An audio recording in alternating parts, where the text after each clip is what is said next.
I have a few comments from Reddit about this. There are numerous comments on Reddit about Brampton, I will say. Is it about the driving? It's the it's driving, about isn't everything, Sandy. It's about everything. My hometown messed me up. She won big on a Timmy's Cup. I heard about it at the Rotary Club. That's so Canardian. Still don't stop. This is Canardian, the podcast gossiping about Canadian hometowns. I'm Katie Lohr, author of Pod the North, the newsletter for Canadian podcasters. And I'm joined by a very, very special guest, Sandy Hudson, activist, public intellectual, creative, and co-host of Sandy and Nora Talk Politics. It's a political podcast. Just listen. Sandy, welcome to the show. Hey, I'm so glad to be here. Thanks for reaching out. I'm so pumped that you're here. This is going to be such a great conversation. But first, I'll ask, where is your hometown and how would you describe the vibe of it in 5 words or less?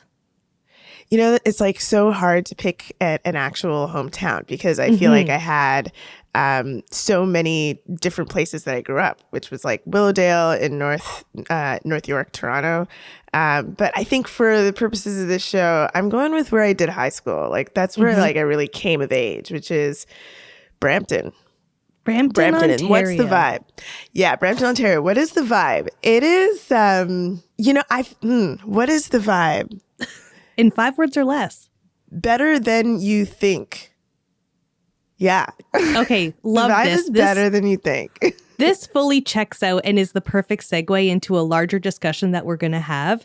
But just quickly, when was the last time you were back in Brampton? That would have been a while ago. Okay.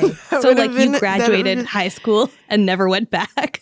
That's not true because my parents lived there for a while. But the thing is they moved. Like I said, I've lived all over the city. I've lived in Scarborough. I've lived downtown.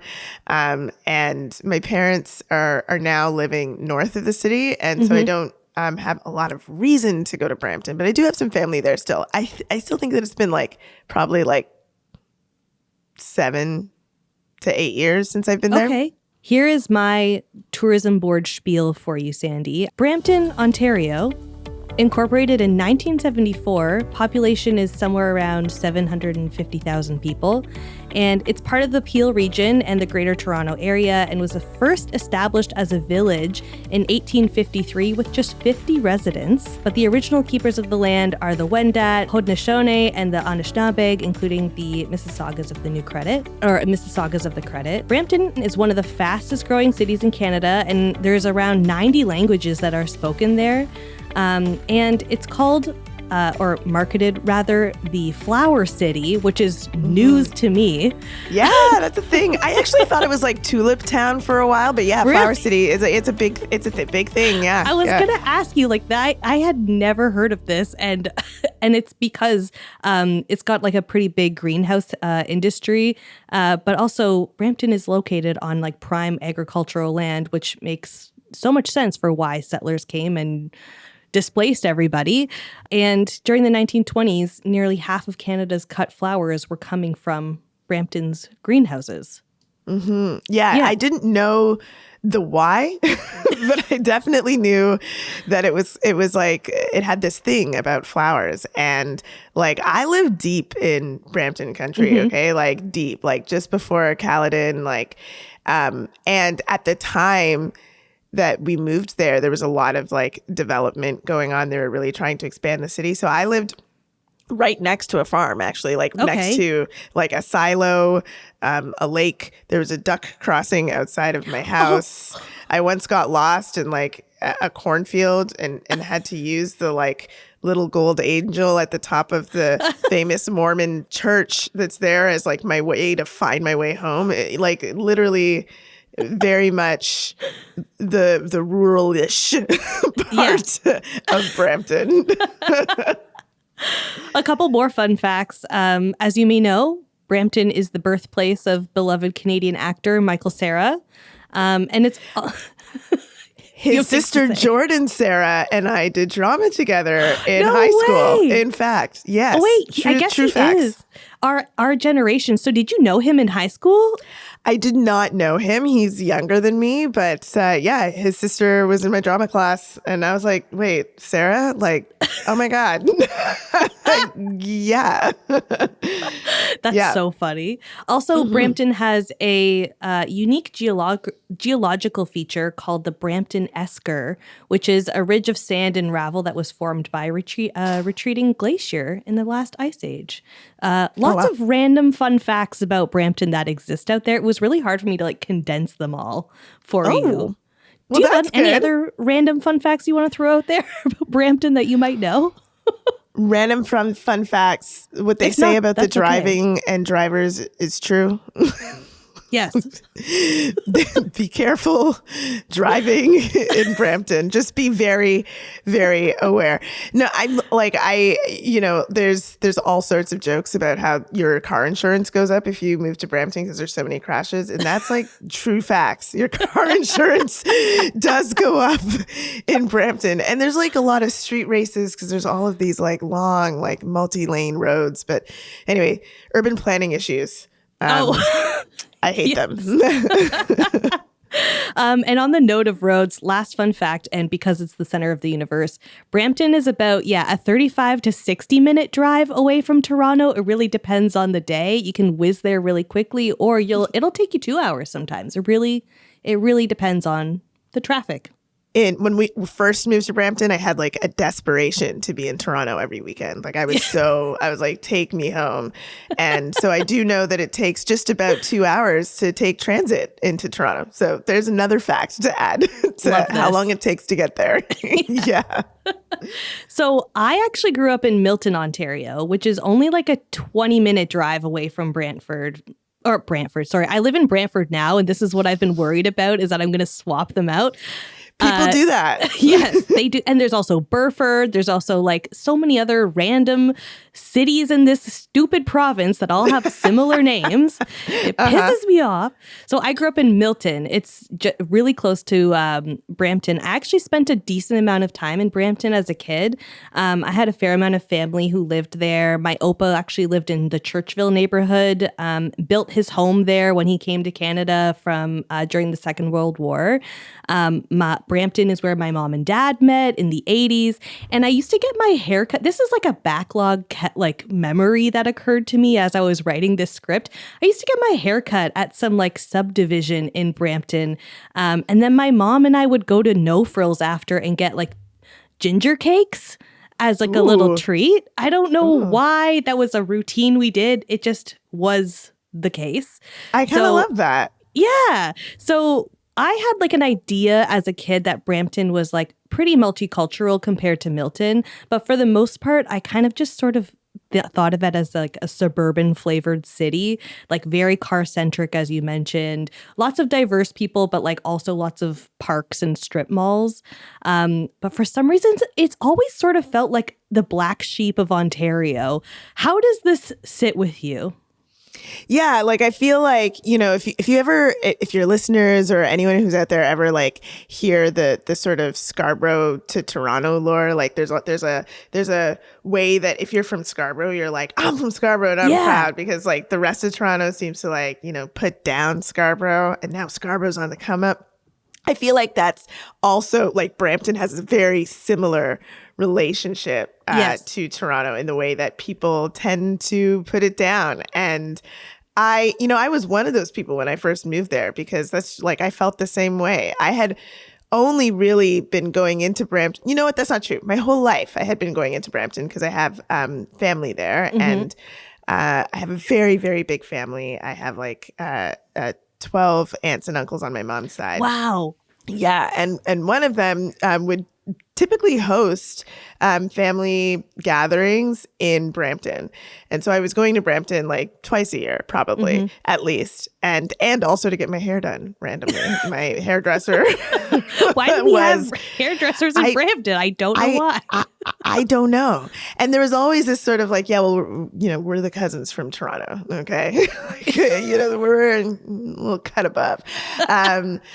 But no, when I moved there, I really tried hard to like to hate it and to want to like really move back to Toronto and to be very upset with my parents. But I kind of fell in love with the place. It's love might be strong. Yeah. I enjoyed my time in Brampton, and I feel like it does get too much of a bad rap. There's like lots of really great communities there, lots of really great arts there, and people should give Brampton a chance. There's a lot of great stuff coming out of Brampton. Yeah, I find that Brampton is in Southern Ontario, like very much. It's either overlooked or just frowned upon and maybe it's a GTA thing where a lot of towns that people think of being in the outskirts of Toronto are like on the water, but Brampton kind of isn't. It's like right beside Mississauga in a weird sort of little place. And I don't think a lot of people think about it very much because it's sort of like a city you just sort of drive through all the time. And so it either has a bad rep or people are just like, not thinking about it at all.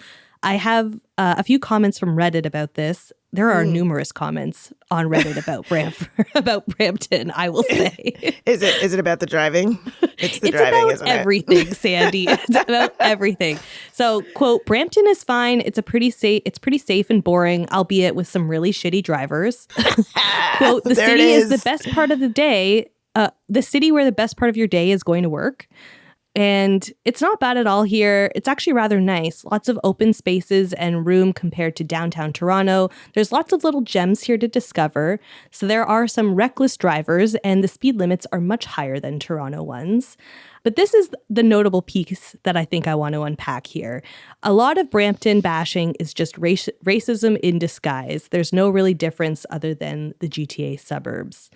It wasn't really until I was a teen that I started to hear the real like Brampton bashing. So like just general racism across the board, but people were calling it like Bramladesh and Browntown and like generally claiming it had a bad reputation too. So those two puzzle pieces coming together were pretty iffy iffy in general and still are.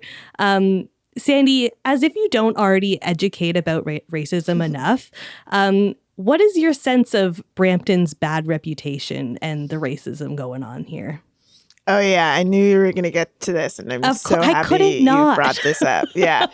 I think that there is like two folds to the bad rap. Like there are people who are just like super urban and like don't like suburban spaces, which is how I would have classified myself as a young person. Mm-hmm. For me, a whole bunch of my world and freedom growing up in Toronto had to do with using the TTC. And so when I moved to Brampton, I really, really struggled because the transit system was nowhere near what Toronto's was. I could, I could end up waiting for a bus for over an hour.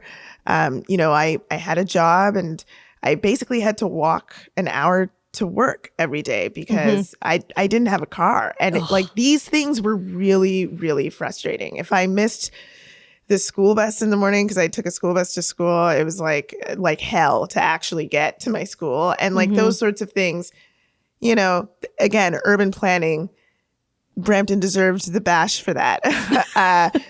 But then there was another kind of bashing. And I think there's a history of like this part of Ontario being an escape for white people from the growing multiculturalism or the growing diversity really of Toronto. So people escape to places like Brampton and Georgetown and Orangeville.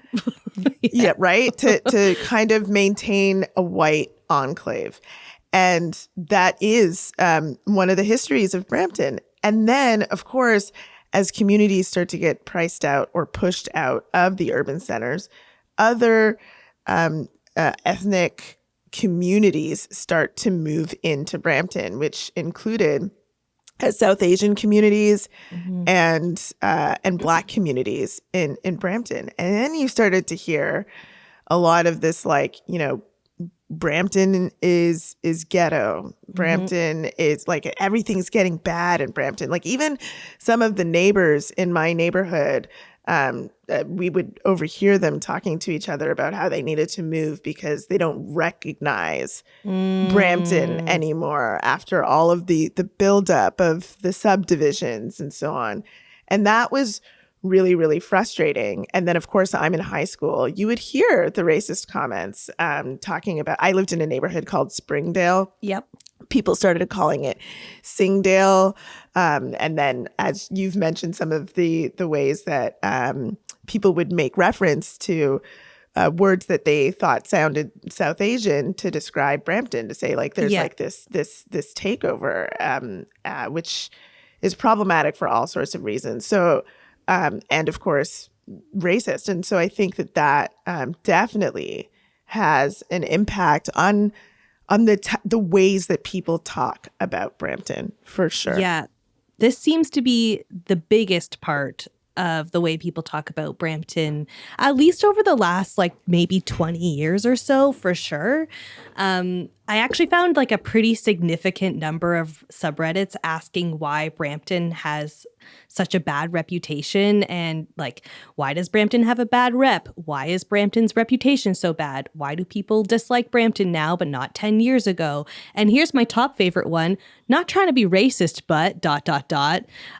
There are countless of these threads of people asking, and generally people blame sort of like this influx of international students that have come in over the last few years, and like you said, the neighborhood's changing, but also the Canadian media and the internet has like also not been super kind to Brampton because of all of this stuff. So like, here are some comments. With the influx of international students over the last couple of years, there seems to be a sudden introduction of a lot of young Punjabi men.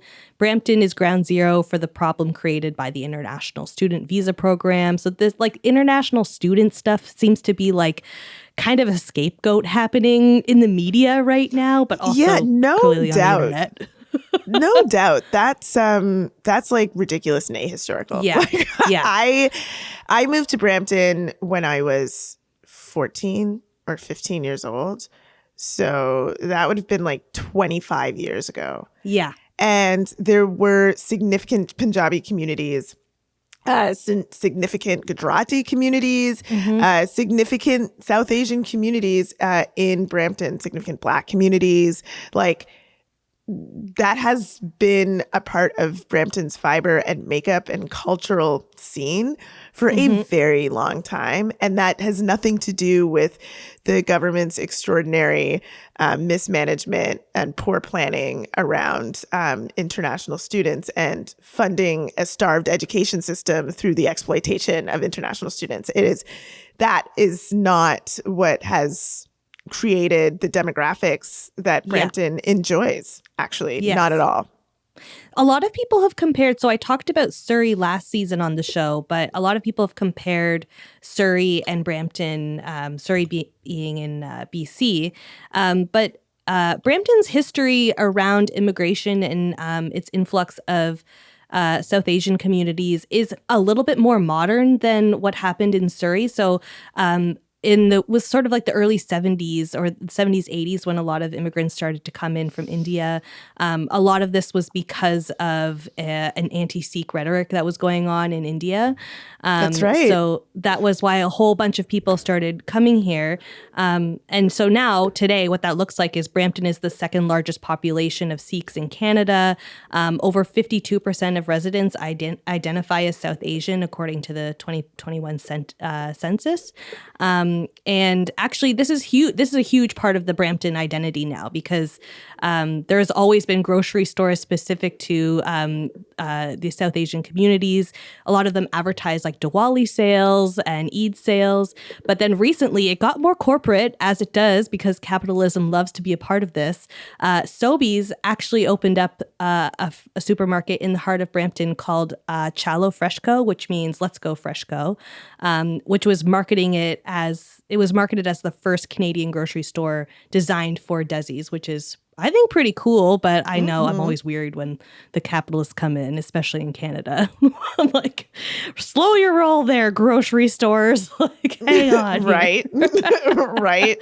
No, listen. And, like, that's like such a beautiful thing. Like for me, little known fact, my grandmother on my great grandmother on my mother's side is from India. And so there's like a portion of my family that is quite like much of the mixed families in the Caribbean.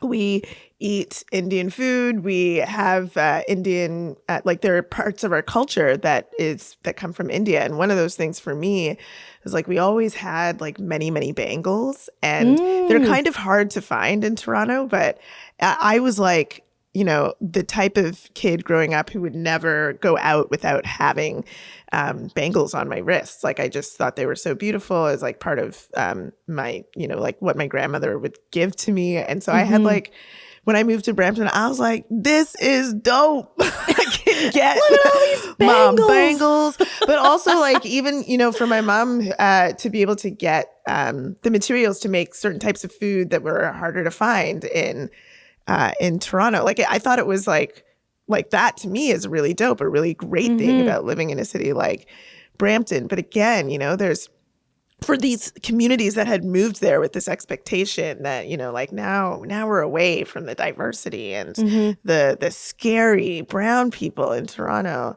I mean, like I really do think that they contribute to this because like what are you afraid of with like grocery stores and bangle shops? Yeah. What's wrong with you? What is going on here? It is exactly what you pointed to. The white flight seems to be very, very real. There was a comment that I had found on Reddit about this, but I have some other comments that kind of showcase like this era of immigrants coming here, which was somebody said, my mom came to Brampton from India in the 80s. She said it was very uncommon to see other South Asian people in Brampton. Even to visit the temple, they had to go to Toronto to do that. Also, when I find the name Bramladesh so strange because in all of my time living here, I've only ever met like a couple of people from Bangladesh. And they're like, like that's so random and strange. Here's another comment. A lot of Sikhs left India in the 70s and 80s, especially after India's anti-Sikh riots. They first settled in Toronto and Malton. However, with housing being built in Brampton, they began shifting over here in the early 90s. Where you lived, where you grew up, the next large-scale influx of big swaths in the Springdale developments became purchased as the Sikh diaspora in the late 80s and 90s kind of came in. So there you go. Springdale. There you go. There he is. Yep. I was going to ask, like, if you noticed sort of like the white flight happening, because I mean, this would have been like the mid 90s, so maybe not when you were in high school yet, but at least I'm assuming your age. But yeah, I'm just curious if this is something that like you noticed happening, and you mentioned you heard some neighbors talking about this. Like any other things that you can throw out there? Oh, yeah, for sure. Like, I mean, I grew up in apartment buildings in Toronto. Like my parents, my family, we were renting for most of my life. And my parents were able to purchase a place, a small townhouse when I was entering high school, which was in the year 2000. Okay. So right after, so good guess, right after the year, the sort of mid 90s. And that was very actively happening because imagine like, living in Toronto was becoming very, very expensive. There were all of these developments that were being created by housing builders in Brampton. And it was like this urban sprawl of Toronto. It's close enough that, my parents who are working in Toronto can still get back, still get to their jobs in Toronto, but comfortably get home in the evening to be with the family. And so these places were really cheap because of this like sort of idea of like, Brampton, the suburbs, like. And so who does that attract? Like people who are really struggling to be able to afford housing in a big metropolis like Toronto. So we're talking about new immigrants. We're talking about diverse communities who, for all sorts of reasons, prime among them discrimination, are not making the same money as their non-racialized counterparts. And so, you have a city that is diversifying because of the politics of the day, but also like, who cares? Like, that's a good thing. And at least there's a place for us to be. And so when we get there, there's definitely a conversation with neighbors. I mean, there were neighbors who approached my parents like, oh, you guys are like some of the good people who have moved here. Like, you don't know what it's been like having all of these Black and brown people. Like, it's louder in the neighborhood. They'll use like fireworks and lighting at weird times of the year. And we're like, what? And literally our next door neighbor, I remember like trying to have this conversation with my mom, who's like, where she's like, yeah, we're moving. We're moving to Georgetown because this community just like isn't the same. And of course, again, we're not talking about you. You guys are different. You guys are different. But we just don't recognize our city anymore. So it's definitely still happening. As soon as one of these new developments would go up, and it's just like, it's a new development. You're new here too. We're all new here. All of these houses were not built last year. So none like, of y'all where are you belong coming here. from? Like, like let's critically consider what we're talking about here. Yeah. But that was definitely a big part of the conversation. This is something that I'm actually starting to notice here in Brantford. There's been a ton of new immigrants moving over here to Brantford. It is a more affordable place to live and buy a house. That's why I moved here. And at time of recording, we were just celebrating Diwali like a couple weeks ago. And there was a whole bunch of fireworks going off at like the schoolyard near my house, like all over the place. And it was for a number of days too.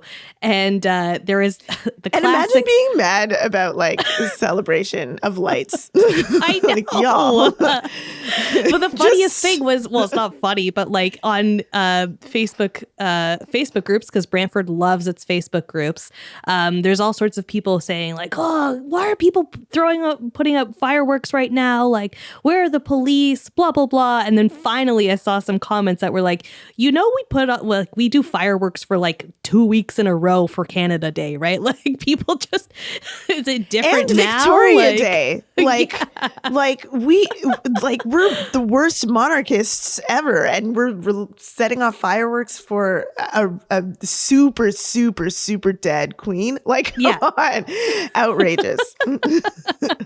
I have to tell you, Sandy, like going through and trying to find gossipy stories about Brampton was actually quite difficult. Like, there is a lot of negativity that's just like being put on Brampton.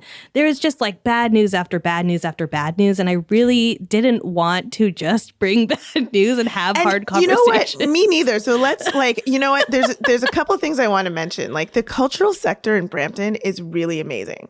Like there's a lot of great musicians. There's a lot of great writers. There's a lot of great people who are like making things that come from Brampton. I mean, like you said, Michael Cera coming from Brampton, Alessia Cara, some really great artists. And also like there's like these festivals like the book festival called Fold, which is like such an amazing festival started by a Black Canadian writer named J.L. Richardson, and people should really check that out and check out the cultural scene of Brampton. It's really, really beautiful, vibrant, colorful, amazing. Yes. When you go to Brampton, like it feels like there's life there. That's what I love about that city. Absolutely. Yeah. There's just so much going on, so much to see, so many people. Like that's what's really exciting about it.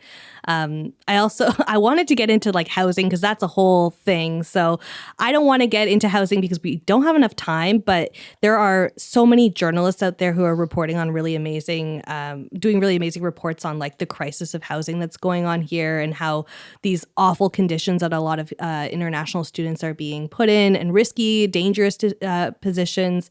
But I don't want to get into this because like it might end up being a slight against your co-host Nora, where this becomes the Sandy and Katie Talk Politics podcast. Ooh. But I just want to acknowledge that she'd love it. The researching the housing crisis and everything that's going on around international students there is, I think, should be in everyone's checklist for sure, because it's really interesting and important to know about, I think. Anything you want to throw out there about that? I know this is quite vague, but I want to move on to our fun story for you. I will say about I feel like there's no way to really talk about it without talking about it. You know what I mean? It's like such a deep topic. So perhaps I'll just say that, look, the housing crisis is really, really created by the wealthiest people in Canada and a lack of good public policy and planning. And oftentimes people who are living in the houses get the bad rap, but it's no one's fault but like the people who are exploiting folks and the government. Really, it really is not. People are just trying to live and get by, go to work, do their thing, survive with their families. And yeah, it's definitely a topic to look into. Let me try to segue this into something I did find that was pretty fun to talk about. I want to talk to you about #MansionParty. Does this sound familiar to you? Okay, so you sent this in the notes before, and I was like, I don't know what that is. I think I heard about it, actually, to be honest, but You probably have. So I was like, I'm gonna let you explain it on the show. Great. Sandy, you were in Brampton in your 3 years of high school, your final 3 years of high school. What did you get up to as a Brampton teen? What did a Brampton teen party look like then? Bashments. Okay. Bashments. That's what we did. We would go to people's houses and go into the basement, have those parties, like the ones you see in the Sean Paul videos. That's the ones. Smacking the vents. Them's the parties. I love That's what we did. It was great. Okay, so let me set the scene for you here. It's 2014, the year of Kim and Kanye's wedding. Everybody is doing the ALS Ice Bucket Challenge. Pharrell's song Happy that was is blasting. 2014? Yeah. Nuts, Jesus. Right? Happy is blasting through the airwaves. Oh my God, I hate side parts it. are still in fashion, but the indie sleaze I have era. a side part right now. Don't insult me. Same. I will rock a side part till I die. Sorry, not sorry. Indie sleaze era is fading out, and Southern Ontario is a couple years into what I like to refer to as its party era. Mind you, 2 years prior to this, that movie Project X came out, which I feel like must have been a massive turning point in like party culture. And 3 years before 2014, LMFAO's Party Rock Anthem had also come out. So this was like the early stages of like party hard times in Southern Ontario. Do you remember the movie Project X? I have no idea what that is. Sandy. Oh, okay. So Project X is a movie that came out in 2013 or 2012 that was about these teenagers who had a huge house party. And basically the whole movie is just like glorifying this massive, massive house party where there are like thousands of kids there. The police show up. It's like this nerdy kid who hosted all these people at his party as his like last hurrah, the last years of high school. And it used that Kid Cudi song, The Pursuit of Happiness, but like the dance track version of it as its like title sequence in the trailer. And it just made this party look epic, like crazy epic. Okay. All of that to say, I feel like this is all an influence on #MansionParty. So in May 2014, Brampton police busted a party of over 1,500 teens at an empty mansion. And this was huge news because it wasn't just kids from Brampton that went. They were kids from all around the GTA, Etobicoke, Mississauga, Oakville. So kids from all around the region knew about and showed up to this party. And the party was so big that it spawned this #MansionParty. And that's how the police found out about it, because teens at the time were just spreading the news on Twitter and talking about it for so long, amping up this party and then posting videos and photos of the party when they got there, that police found out about it via Twitter, came and crashed it. The mansion belonged to a family, but it was abandoned. It was empty for like 7 years because people were just like slow to building it. And the family told the son who threw the party that he could have some friends over. And apparently the kid even told his neighbors that he would be having a small get together. So Sandy, have you ever thrown a party that got out of hand, or have you been to one? Yes, I have thrown a party that has gotten out of hand. Same. And I have been to parties that have gotten out of hand. Yeah. Yeah. This is for sure. Yeah. I regretfully threw one when I was 16 years old.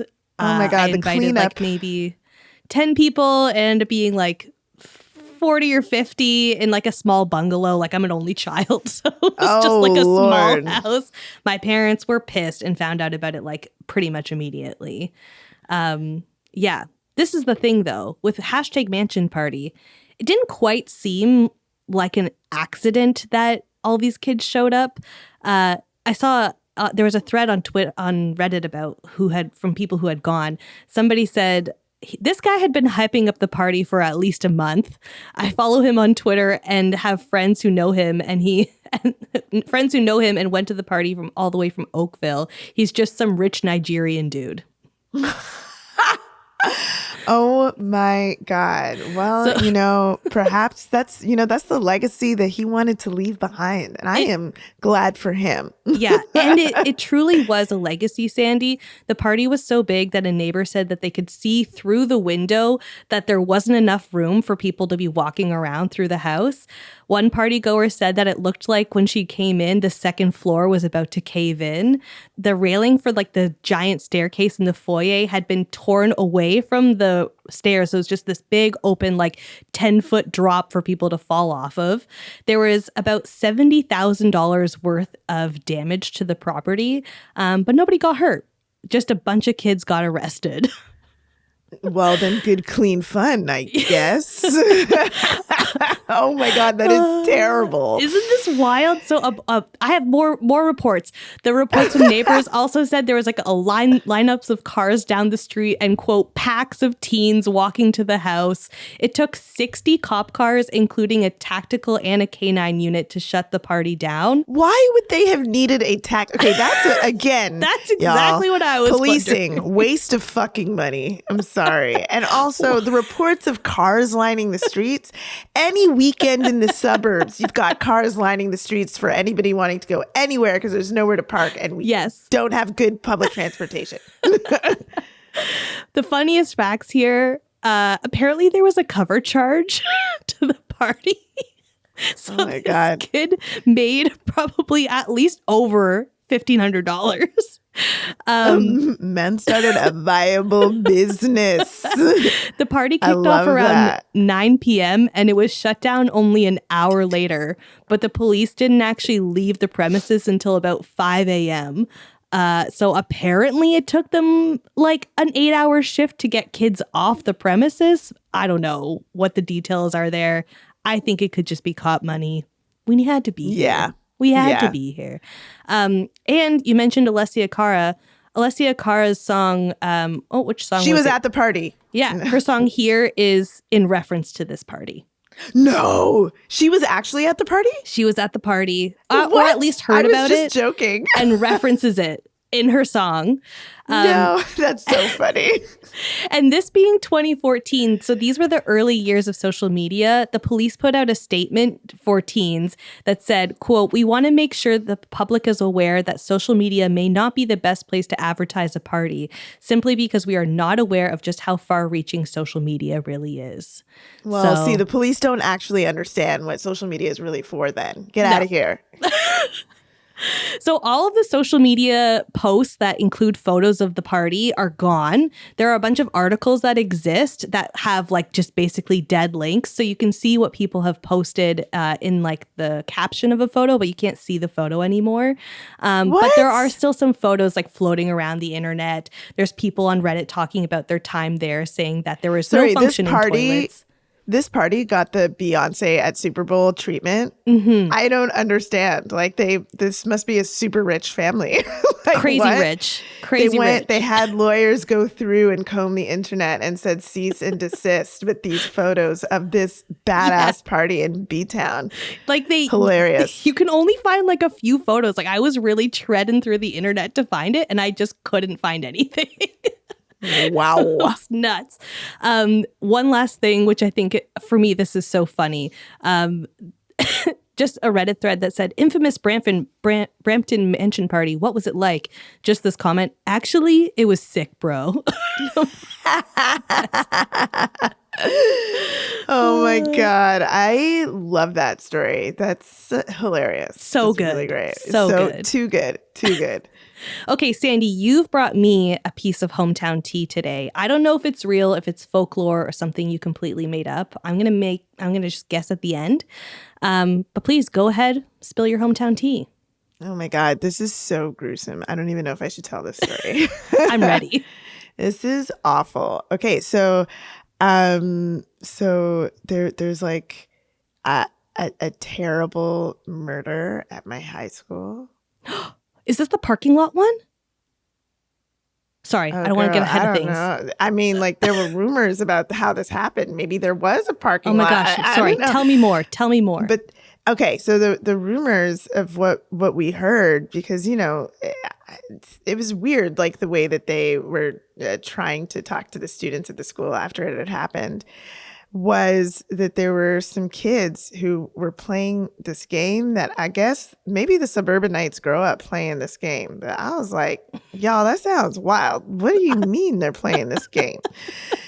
So there was like a forested, like wooded area behind my school. And these kids went into the forest to play this game where they would put belts around their necks to see how long they could maintain consciousness. Oh, yeah, that sounds like a suburban thing for sure.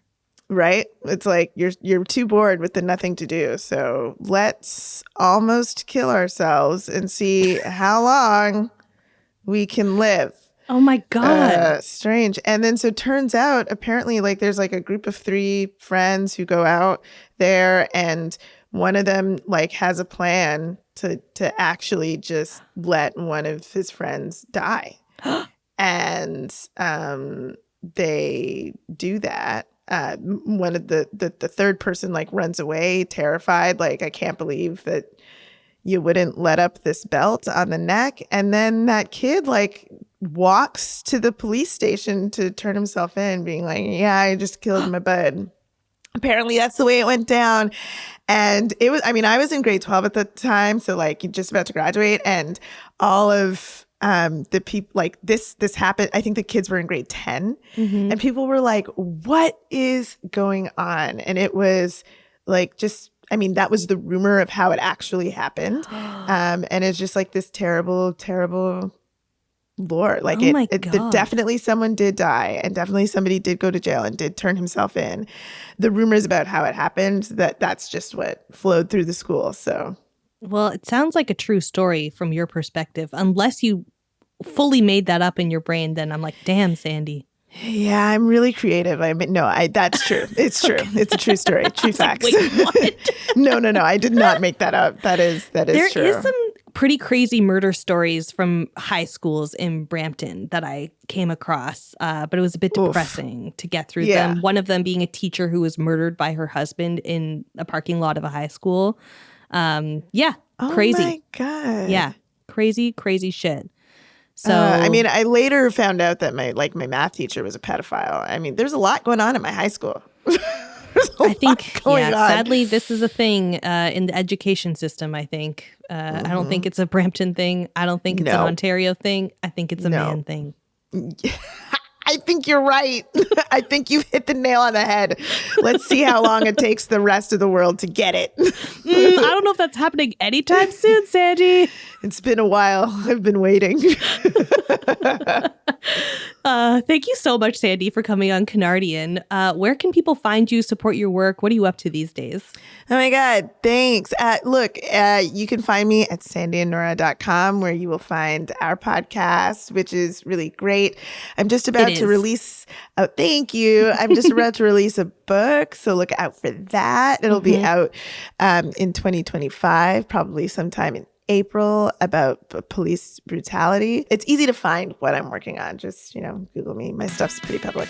Yeah, and I will say too, and anything that Sandy writes about, speaks about when it comes to the police system is so deeply fascinating, and I would highly, highly recommend. I have like an imprint memory of listening to one of your podcast episodes when I was driving somewhere. Like I know exactly where I was and what I was learning at the time from your show, and it was just so incredible. So I highly, highly recommend everybody check out Sandy and Nora Talk Politics and everything that Sandy and Nora are up to. I'm Katie Lohr. You can find me through all the links in the show notes or subscribe to my newsletter, Pod the North. The Canardian theme song is by my very talented partner, Mark Allen, along with his hometown buddies, People Like Us. And if you like this podcast or you know someone from Brampton, Ontario, please share it with that friend or somewhere on social media or whatever you might like. Otherwise, I'll see you around town.